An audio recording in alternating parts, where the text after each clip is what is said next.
Assalamualaikum warahmatullahi wabarakatuh. Perkenalkan, kami dari kelompok 7 yang beranggotakan 8 orang. Yang pertama adalah Brilianti Marcella, yang kedua Devi Sidiagata, yang ketiga saya sendiri Elsa Verina Syarani, yang keempat Febi Meliana, yang kelima Isnaini, yang keenam Nadia Mutiara, yang ketujuh Rizka Ayuning Tias, dan yang terakhir Zahra Salsabila. Kelompok kami akan membahas tentang materi Green Sukuk. Peduli lingkungan dengan prinsip syariah dalam bentuk investasi memangnya bisa? Yuk simak video kami. Pengertian Green Sukuk. Green Sukuk atau sukuk hijau merupakan konsep investasi syariah yang diterbitkan untuk membiayai proyek atau investasi energi bersih dan terbarukan guna menjaga aset lingkungan atau sumber daya alam yang dimiliki. Green Sukuk menjadi suatu instrumen keuangan yang potensial untuk menyokong pembangunan ekonomi berkelanjutan. Green Sukuk merupakan obligasi yang sesuai dengan syariah, di mana 100% dari hasilnya digunakan untuk membiayai atau membiayai kembali proyek hijau yang berkontribusi pada mitigasi dan adaptasi perubahan iklim serta pelestarian keanekaragaman hayati. Inisiatif ini adalah selaras dengan tujuan Indonesia untuk mencapai tujuan SDG. Penerbitan Green Bond atau sukuk dipandu oleh kerangka kerja Green Bond dan Green Sukuk yang ditinjau oleh CICERO atau Center for International Climate Research. Perkembangan Green Sukuk di Indonesia. Penerbitan Green Sukuk bertujuan menyelaraskan pembangunan dengan pelestarian lingkungan untuk mencapai target pertumbuhan ekonomi yang ramah lingkungan. Sebelum dimulainya obligasi hijau dan inisiatif sukuk hijau, pemerintah Indonesia telah menerbitkan serangkaian obligasi retail atau yang biasa disebut ORI, di mana beberapa di antaranya dianggap sebagai prototipe obligasi hijau. Sebagian besar dari mereka adalah obligasi 3 tahun dan membayar bunga setiap bulan di sekitar tingkat 7%, yang dianggap kompetitif dibandingkan dengan instrumen keuangan lainnya.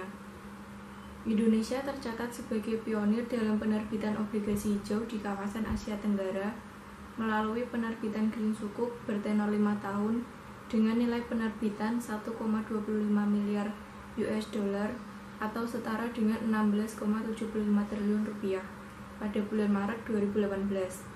Seri ini akan jatuh tempo pada tahun 2023 dan menetapkan imbal hasil atau yield sebesar 3,75%.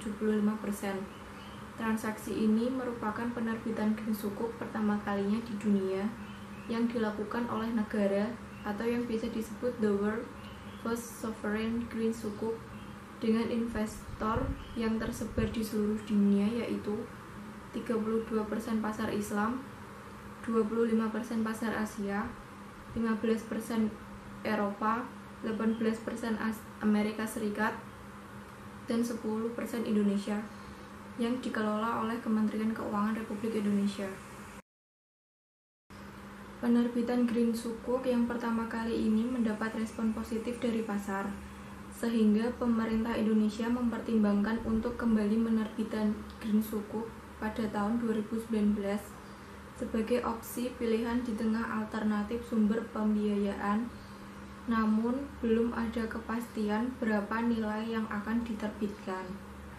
Dana hasil penjualan Green Sukuk ini nantinya akan dialokasikan untuk membiayai proyek-proyek yang masuk dalam kategori green sesuai dengan 9 sektor yang memenuhi syarat untuk menerima hasil sukuk atau obligasi hijau.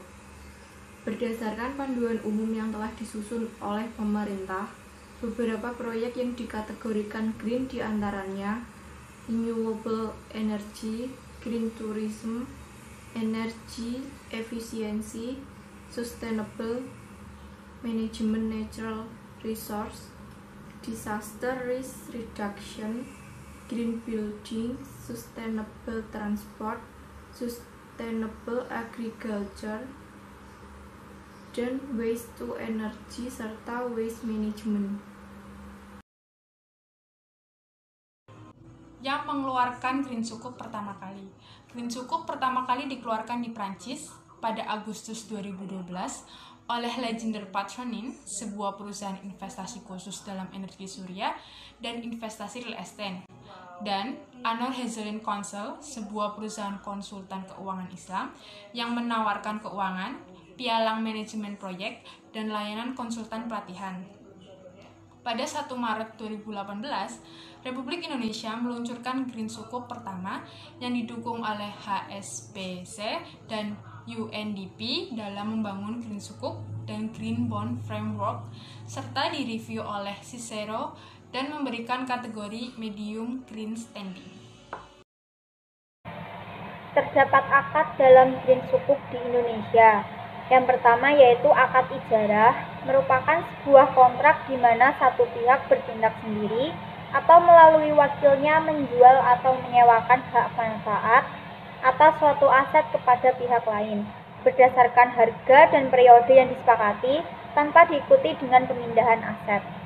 Yang kedua yaitu akad wakalah, merupakan suatu perjanjian yang menyepakati adanya pelimpahan kekuasaan atau mandat dari pihak pertama kepada pihak kedua dalam hal-hal yang diwakilkan, atau dalam hal ini yang hanya melibatkan kedua belah pihak, di mana pihak yang diberi kuasa hanya melaksanakan sesuatu sebatas kuasa atau wewenang yang diberikan oleh pihak pertama.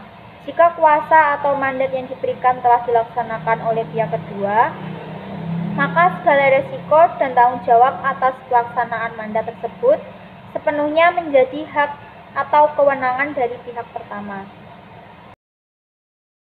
Sektor yang dapat dibiayai Green Sukuk. Yang pertama ada energi terbarukan, efisiensi energi, pengembangan produk atau teknologi pembangkit energi terbarukan termasuk turbin dan panel surya.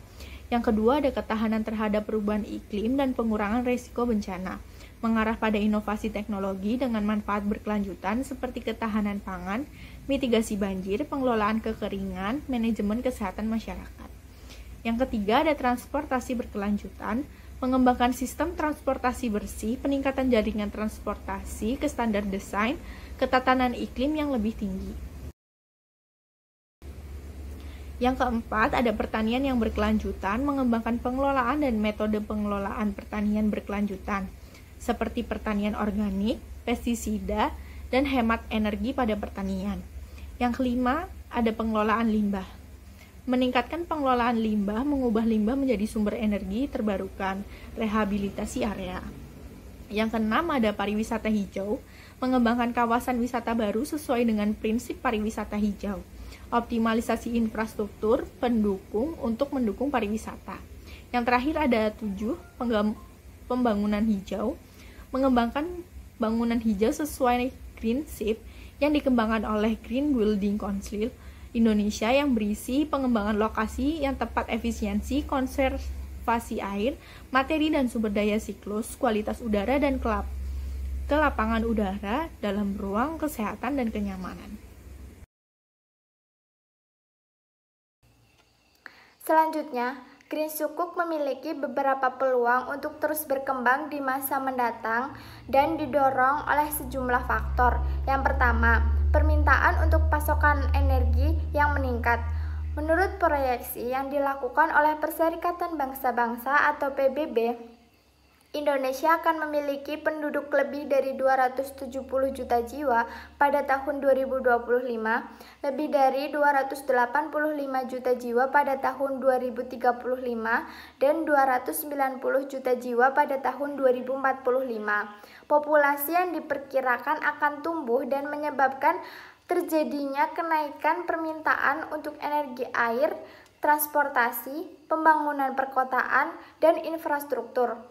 Yang kedua, permintaan peningkatan pembiayaan energi. Peningkatan yang signifikan dari populasi ini akan meningkatkan permintaan untuk pendanaan energi dan investasi untuk membiayai efisiensi energi bersih dan proyek energi untuk memenuhi kebutuhan populasi di masa depan. Yang ketiga, kesadaran investor terhadap socially responsible investment. Hal ini yang tercermin pada disambut baiknya kehadiran Green Sukuk di Indonesia oleh investor. Green Sukuk akan memfasilitasi dan meningkatkan partisipasi yang lebih luas di pasar sukuk oleh investor konvensional yang mencari investasi yang beretika dan memiliki tanggung jawab sosial yang tinggi. Yang keempat, populasi penduduk Muslim Indonesia yang besar. Sebagai negara dengan populasi penduduk Muslim terbesar di dunia, industri keuangan syariah ini berpotensi berkembang pesat di Indonesia. Populasi penduduk Indonesia yang besar dengan jumlah sekitar 230 juta jiwa dan sekitar 85% beragama Islam merupakan peluang yang sangat besar sebagai investor produk syariah di Indonesia. Populasi penduduk Indonesia yang besar juga dapat dijadikan sebagai nilai tambah atau faktor lebih yang dilihat dari sisi investor dibandingkan dengan produk konvensional. Investor produk syariah dapat meliputi investor konvensional dan investor syariah, sedangkan investor produk konvensional belum tentu termasuk investor syariah. Yang kelima, pertumbuhan ekonomi Indonesia yang menjanjikan. Indonesia sebagai negara dengan populasi muslim terbesar di dunia tentu memiliki prospek yang sangat bagus dalam pengembangan inovasi obligasi syariah seperti Green Sukuk.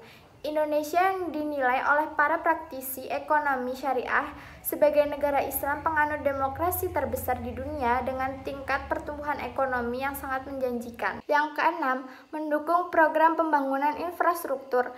Agar program ini sejalan dengan program pengurangan emisi karbon, nampaknya menyelaraskan program pembangunan infrastruktur dalam Master Plan Percepatan dan perluasan pembangunan ekonomi Indonesia dengan konsep green infrastruktur. Beberapa proyek potensial yang dapat dikategorikan sebagai green infrastruktur misalnya ada pembangkit listrik dengan energi terbarukan seperti tenaga angin, tenaga surya, dan panas bumi, serta transportasi massal di kota-kota besar.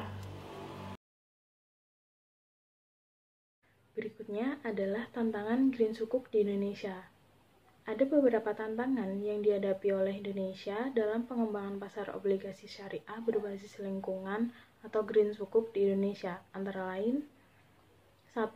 Terbatasnya sumber daya manusia dan pemahaman pelaku pasar terhadap produk pasar modal syariah berbasis lingkungan.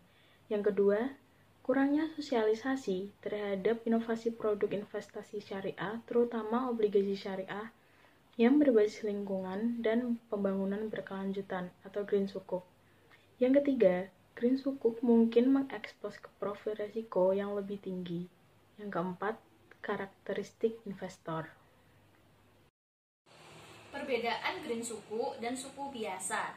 Jika Green Sukuk, aset harus memenuhi syarat infrastruktur hijau, yaitu segala infrastruktur yang dibiayai dengan Green Sukuk harus memperhatikan lingkungan. Yang membawahi Green Sukuk adalah yang pertama, Undang-Undang Nomor 19 Tahun 2008 tentang Surat Berharga Syariah Negara atau yang disingkat SBSN. Yang kedua adalah Fatwa Dewan Syariah Nasional Nomor 32/DSN/MUI/9 tahun 2002 tentang obligasi syariah. Kelebihan dari Green Sukuk adalah yang pertama, kemudahan penerbitan, reputasi, inovasi, dan riwayat. Yang kedua, perbedaan investor. Dan yang terakhir, akses masuk pasar yang mudah. Sekian presentasi dari kelompok kami. Apabila ada kekurangan, kami mohon maaf. Wassalamualaikum warahmatullahi wabarakatuh.